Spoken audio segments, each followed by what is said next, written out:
He thanked her and left. He departed Florence and headed west. He made it to the shores of the Atlantic Ocean, some kilometers from the very city center of La Rochelle.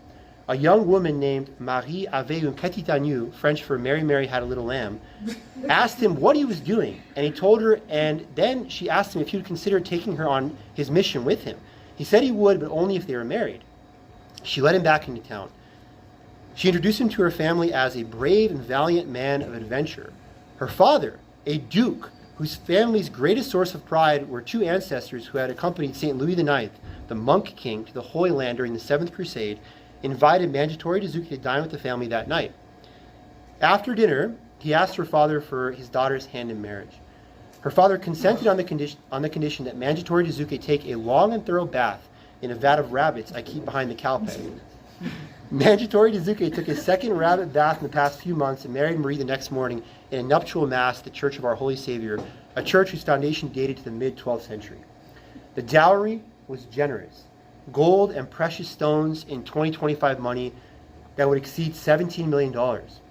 An estate in Brittany with a 104-room castle and 34 servants, 9 rocket launchers, a Mars rover prototype, 65 pistols in the Colt & Wesson style that become popular in the American West some 500 years in the future, and the crown jewel, an Olympic-class ocean liner prototype that the famous Titanic would copy/plagiarize practically feature by feature 600 years later.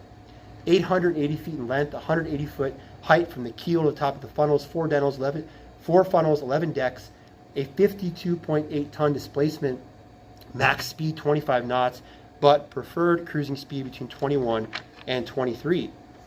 Marie's father, mon mec c'est quoi de je ne sais pas, cher pote petit agneau, hey dude, what's up, I don't know, my dear friend, little lamb, is considered by those who know to be the greatest adventure in human history.